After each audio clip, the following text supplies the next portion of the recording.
الغرب يحلقون في الفضاء ونحن لازلنا نحلق في الفضلات. الغرب يتحدثون عن المستحيل ونحن لازلنا نتحدث عن الأوساخ. الصورة تعبر عن نفسها. علاش الغرب حياتهم نظيفة وخضراء؟ لأن قلوبهم نظيفة، لا غش لا حسد لا بغض. وعلاش العرب حياتهم كيما هكا سوداء وزين نحكوا على الأوساخ؟ لأن قلوبنا مازال فيها خلل. الله عز وجل يقول إن الله لا يغير ما بقوم حتى يغيروا ما بأنفسهم. النظافة من الداخل، الشعوب خصها تكون نظيفة للداخل باش حياتها تكون نظيفة.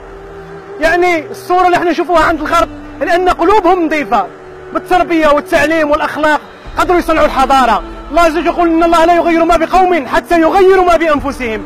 شعارنا في الحياة العلم الجزائري اللون الأبيض للسلام والنقاء، واللون الأخضر للازدهار والنماء. ورا العلم الجزائري في حياتنا، سواء نخرجوا من المونديال نقعدوا نزقوا ونفرحوا، لكن التعبير الحقيقي للفرحة هي أننا نخرجوا ننظفوا شوارعنا ونخضروا بلادنا. بلادنا هي بحاجة للجميع، أننا نتضامنوا من أجل باش نقوا بلادنا. راكم تشوفوا هذه مخلفات الشعب، خصنا ننقذوا معا بشار خضراء معا كمواطنين كمسؤولين. المسؤول وحده ما يقدش يهز الكرفي وحده، المواطن ما يقدش وحده يقضي على الأزمة. معا نقضوا على الأزمة.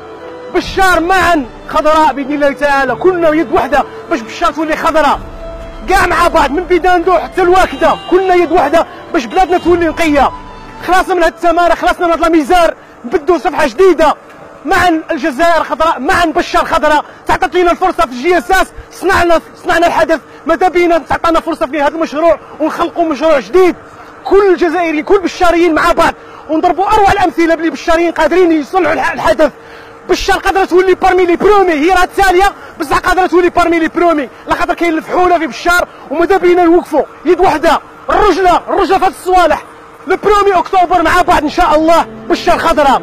كل الاحياء نوقفوا، من الصغير من الكبير، الائمه الاساتذه المعلمين التجار، كلنا يد وحده باش تولي خضراء. خلصنا من لا ميزار، خلصنا باش نتنفسوا مشاريع وحده اخرى، نتنفسوا لي مانيج، نتنفسوا لي سينيسمو، نتنفسوا الطرقان، نتنفسوا الماء اللي راح نشربوه بخرارب، نتنفسوا بزاف صوالح راهم ازمه راحنا عايشين فيها، ازمه بيئيه. ماذا بينا نوقفوا مع بعض. بارك الله فيكم، سمحوا لنا على الانفعال والله ولي التوفيق.